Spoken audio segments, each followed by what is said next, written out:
Didn't expect this, huh? And to think I would never do any Star Wars toys like this, and let alone something I kind of did had similarly 25 years ago when this movie came out when I was a kid. Yeah, how do I feel about this? What's happening, YouTube? Anthony on Power Rangers Lost Galaxy fan film with a brand new Lost Galaxy 2014 review on Hasbro's Star Wars The Black Series, Star Wars Episode 1, The Phantom Menace 3-pack, Duel of the Fates, consisting of Darth Maul versus Qui-Gon Jinn and Obi-Wan Kenobi from that iconic, that massive three-way battle between the Sith Lord from the Phantom Menace and these two. Because I just kind of feel like, well, this 3-pack was something that I hope that would get some anticipation, because given that I'm going to release this video a month ahead of Star Wars Day, May the 4th, this year, because, every May the 4th is always Star Wars Day, but you're going to get it in April by the time this video is up, because I kind of feel like, what would be a good Star Wars terminology for the day in April? Because given that May is always the month of Star Wars, and knowing that this year, 2025, is the 20th anniversary of Revenge of the Sith, the final installment of the Star Wars Prequel trilogy, but the Phantom Menace is 26 years old as of 2025. Now, had I gotten this 3-pack in 2024, well, back then, 2024, I was going through things, but I could see if I had gotten this during the 25th anniversary of the Phantom Menace back 2024, but I just felt, let's do it in 2025, because it's kind of like when I got Star Wars Episode 1 came out in 1999.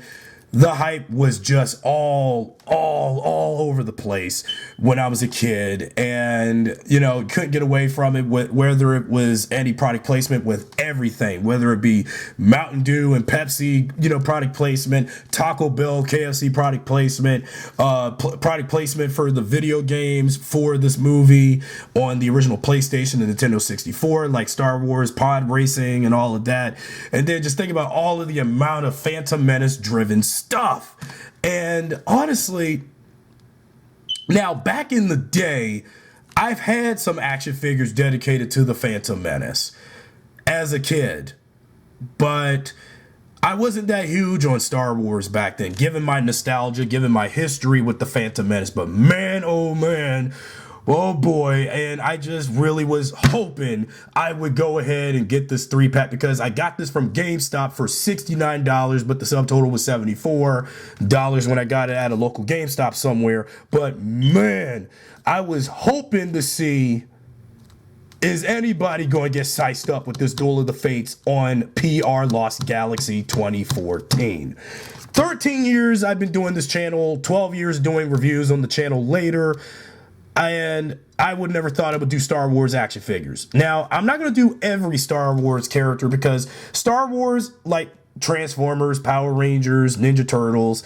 and the like other franchises I like to have like boatloads of like millions and millions, if not thousands of characters to choose from for action figure collecting. But, to be honest, though, I don't have no room space for a lot of Star Wars. Now, I do have some Star Wars stuff on me, but I do not want to make this like a thing, because this is only going to be a every once in a while kind of figure review pickup and something to have for my little Star Wars collection that's been very deficient. So I'm going to talk about this 3-pack of the Duel of the Fates, because this is something I've been longing to get my hands on. Every time I walk past my local GameStop at a mall somewhere in Montgomery County, I've been wanting to get my hands on this 3-pack ever since. Well, it's still in good condition, but there's some cracks and stuff to the box, but that's okay. I don't care. I just want this 3-pack because, and given my nostalgia for that climatic battle between the Duel of the Fates from the Phantom Menace, because again, for all the flack I've given Star Wars Episode 1 for the last over 25 years, that final battle between these three is one of my all-time favorite parts of that movie. And even the music that went with that epic fight by the great John Williams. I mean, what can you say? But to be honest, though, and of course, I can't play that music in the background due to content ID, which is a damn shame, really. I would have loved to use the damn song in the video, but again, due to content ID and copyright, I will not put Duel of the Fates in the background. It's unfortunate, sadly. Just looking at the packaging and looking at the figures themselves, because it's just, you know, just that. Yeah, because to be honest, though, Star Wars Episode 1, The Phantom Menace. Oh, God. You know, honestly, Phantom Menace, you came out the same year as Power Rangers Lost Galaxy. And I was really more about Lost Galaxy 25, 26 years ago. And I was like, hell with the Phantom Menace. I was about Power Rangers Lost Galaxy. And again, well, luckily I already got new action figures of them now, even though coincidence, Hasbro did Lightning Collection figures of them. Yeah, even Leo is pissed of the hype of the Phantom Menace. And you robbed me of some Lost Galaxy love as a kid, Star Wars. And I'm going to get my revenge on you too, Maul. Yeah, let me put Lost Galaxy right away. I'm sorry. I couldn't help it. Typical childhood trauma from 26 years ago because, you know, again, I wasn't a huge Star Wars kid back then, but over time I grew to like the Phantom Menace. Again, the Duel of the Fates fight and the pod racing parts are the only few parts of the movie I like still. Let's go ahead.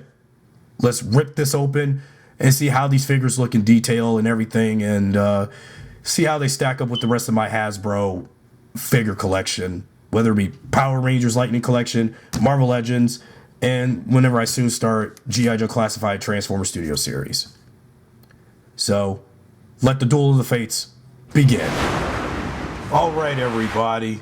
So, we got them all in the box, but there was no additional accessories besides the respective lightsabers. You got Qui-Gon Jinn with his green lightsaber, you got Obi-Wan with his blue lightsaber, and then Darth Maul, I was going to say Vader or somebody else, Darth Maul with his half and half red Sith Lord lightsaber. Because, you know, these are all right, decent looking figures, but, you know, what I do like about these figures, and I think if they're worth the price, are they worth the collecting, are they worth anything? Well, let's take a look at each of them. But first, let's take a look at Qui-Gon Qui-Gon Jinn, played by Liam Neeson. He has a decent, well-sculpted likeness to Liam Neeson because, believe it or not, he was one of the few things and one of the few actors that I did like from Episode 1. And even though this was actually the first movie that I've watched with Liam Neeson in it as a kid. Yeah, sure. After Star Wars, and when I noticed he was Ra's al Ghul in Christopher Nolan's Batman Begins, then I'm going to have to go back a little further to Liam Neeson's career with movies that he had done before Star Wars and Batman, with movies like, of course, Darkman by Sam Raimi. And honestly, this is the first time owning a Liam Neeson character as an action figure. But if McFarlane Toys ever does do a Liam Neeson inspired Ra's al Ghul from Batman Begins in the DC Multiverse McFarlane Batman Begins line of figures, Dark Knight Trilogy line of figures, I would so love to have that Liam Neeson inspired character. Since now I have Qui-Gon from Star Wars, now I just gotta wonder when are they gonna do Ra's al Ghul from Batman Begins, with also Liam Neeson, even though his name was also Ducard, but he was then revealed as Ra's al Ghul. But what does Batman have anything to do with Star Wars? But, well, it's because the same actor was Qui-Gon here in Star Wars and was, well, you know, Ra's al Ghul Ducard in Batman Begins in the Dark Knight trilogy. I really do like the detail on his robe. I do like the detail on his outfit, just like with Obi-Wan, because the same color scheme, because Jedis are supposed to have this color of outfitting, and I really do like that. What I do like about this is that, as opposed to for the very first time in my Hasbro figure collector grade collection, is that the figures do have cloth pieces like robes or cloth jackets, which is a unique feat, but you know, they're not going to stay on the figures much as long as you just got to keep it tight and firm on the figures. If you want to take the robes off off them, you can do that. Same go for when I get the Darth Maul later. And because, you know, I'm just trying to take the cloth off. So how you're going to do this is take the robe off Qui-Gon, just like when I'll do Obi-Wan and Maul later. And also I've noticed that with the lightsaber, when you take the lightsaber color stick off, you do get this effect where it's like, oh, they're not using the lightsaber for a while. So that's a neat feat for a Star Wars high-end collector figure line of thing, because I just didn't think that until I started getting, when I opened the box for these figures, that feature is on that. So it's like, yeah, that's unique for them to do that.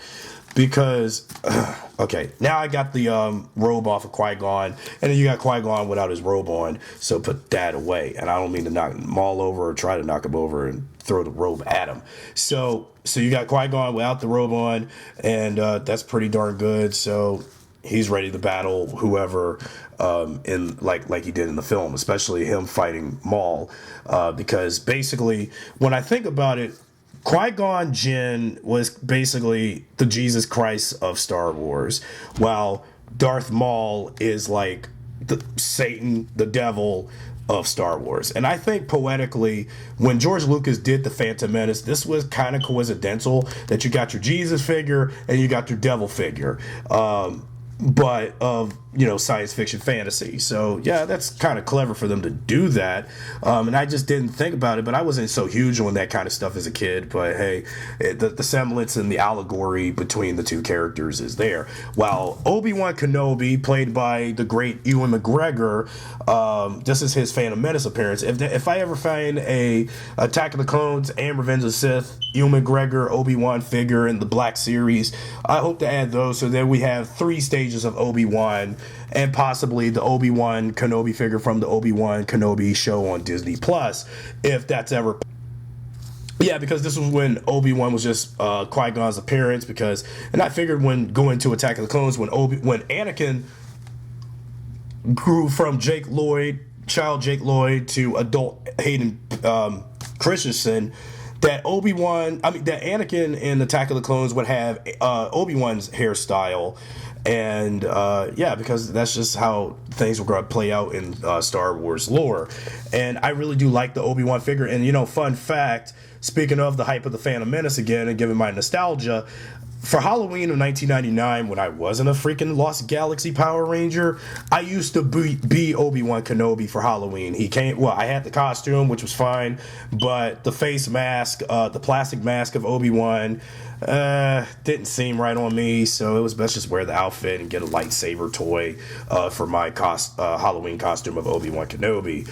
And yeah, because I was Obi-Wan Kenobi for Halloween once, believe it or not. So, and then here's Obi-Wan without the robe on, so you have him just like that. Because, you know, again, if I had the Hayden Christensen Anakin Skywalker from Attack of the Clones, if there ever such a figure of that out there, I'll add that too and compare that to, you know, Phantom Menace era Obi-Wan Kenobi and how that stacks up. So this is also how his lightsaber is without the blue light effect, the lightning effect piece for the lightsaber, and then there you have it. So now you have Obi-Wan and Qui-Gon without the robes on. Last but not dearly so, evilly least, Darth Maul and his lightsaber, dual lightsaber, and his robe, and everything in between. Now, Ray Park, who, believe it or not, I didn't think that Ray Park was Darth Maul. I didn't know who the heck this was when I was a kid. Who was the actor that played him? Yeah, he was a silent, deadly Sith Lord who didn't talk. Yeah, he did have one bit of dialogue in the movie, but every other moment we saw Maul on screen, and yeah, even as a kid, I was frightened of this dude. But he was so freaking cool when he fought, but when he's not smiling evilly or anything, and when he's looking like this dead in the camera, if you can get the camera to get it to picking up, he's like staring so evilly dead in your face. He's like the thing of freaking nightmares. Not to mention, he's kind of like if Freddy Krueger from the Nightmare on Elm Street franchise was a Sith Lord killing off a bunch of Jedi and putting the Jedi through his nightmare realm or something, and then he kills the Jedi in their sleep. Okay, that's a bit too far. But Yeah, but Darth Maul was such a cool character. But though he is no Darth Vader, though, or General Grievous, or the Emperor Palpatine, so or Chancellor Palpatine. So, but though, what I did notice that when you take off the lightsaber, the dual lightsaber, they do become two different lightsabers. He's holding like one and one, but if you put two and two together, well, if you put two and two together, you got the one whole lightsaber. And if you connect it into the port, it'll be just like this. And then put this dual lightsaber in Darth Maul's hand, exactly how it was in the movie. Because, you know, who would have thought? Because I was really hoping, and I didn't know this was such a cool feat for the Black Series wave of these figures for this 3-pack, and then you have Maul with two breakable off lightsabers to take off. Now, if you want to take off his robe, if he's ready to beat the crap out of Qui-Gon and Obi-Wan, now taking his robe off is going to be a little bit tricky, but if you just watch how I'm doing it. So take the lightsaber out of his hand and see how I can take this off.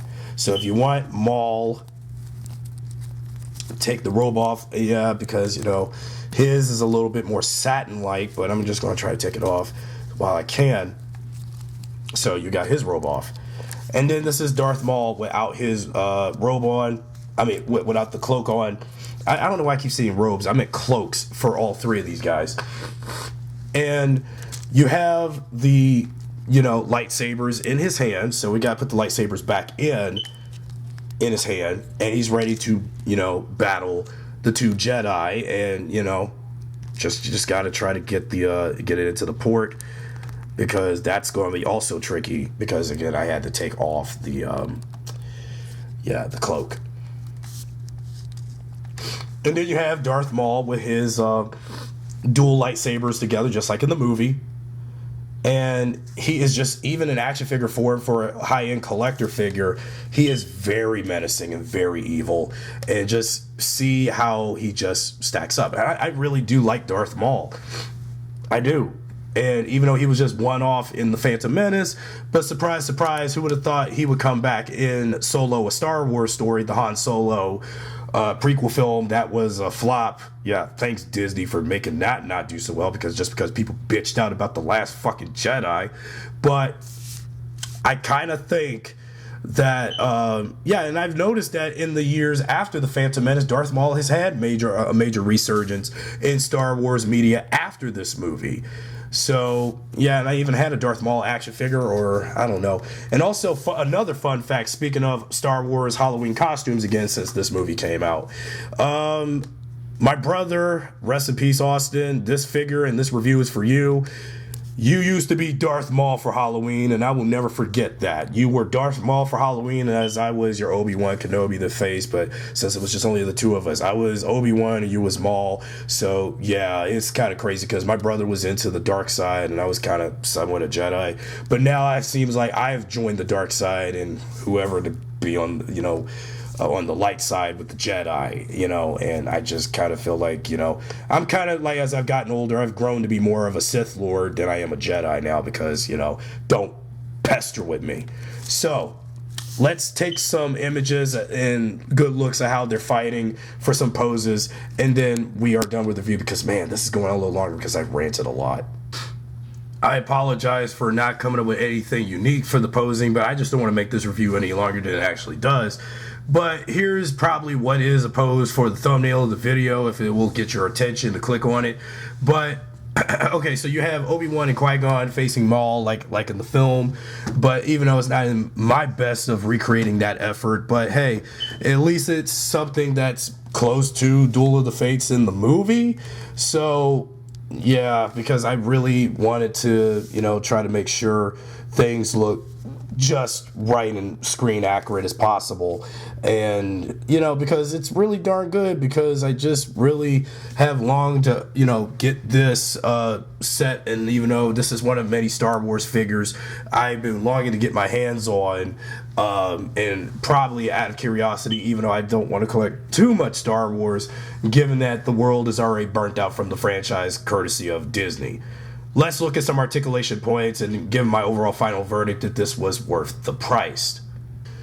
Even though with their lightsabers in their respective hands, we're going to take a look at some articulation points for some of them. And honestly, I don't want to hold up people's time with the review, but we'll take a look at how their articulation joints is on a Star Wars black figure as opposed to a Marvel Legends or so. And okay, so due to the cloaks and their other outfit pieces, and given it with all the rubber and texture on these.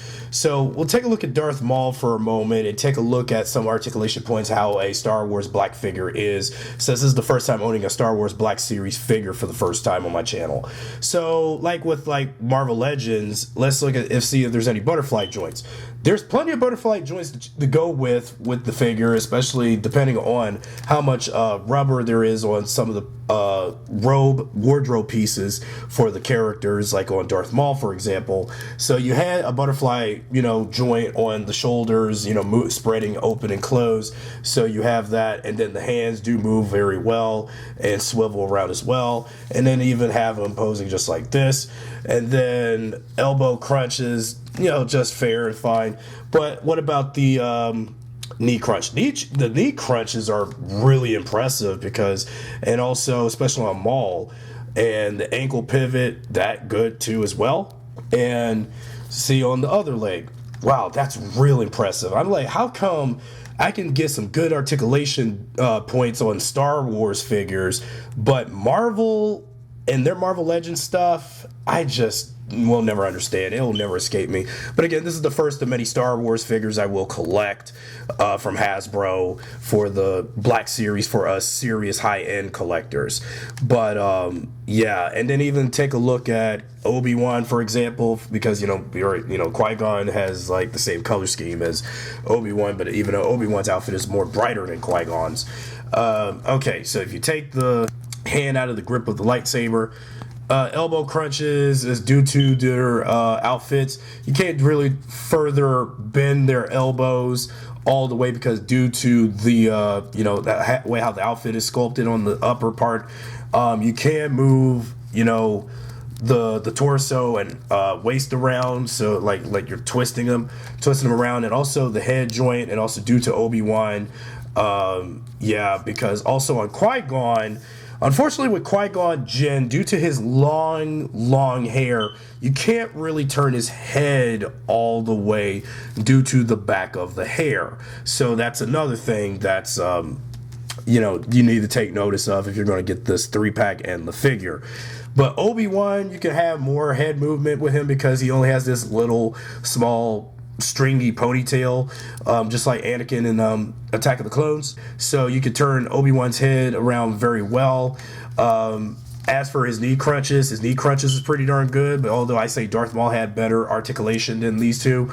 And also ankle pivot. So the ankle pivot is a little stiff on Obi-Wan, but let's see how the ankle pivot is and knee movement on Qui-Gon. Now Qui-Gon's is a little bit more decent, interesting, to turn the ankles and the feet around, and then the knee crunches probably, but the knee crunches are a little stiff on Qui-Gon, sadly. So that's something that also need to be taken notice of. I don't mean to diss and knock on Qui-Gon Jesus, but I just wish he had better articulation is all I'm saying. But Obi-Wan, yeah, most absolutely definitely of the two Jedi from the 3-pack, he has some good articulation going for him, and yeah, Qui-Gon too, but Obi-Wan had like probably the better of the three is all I'm saying.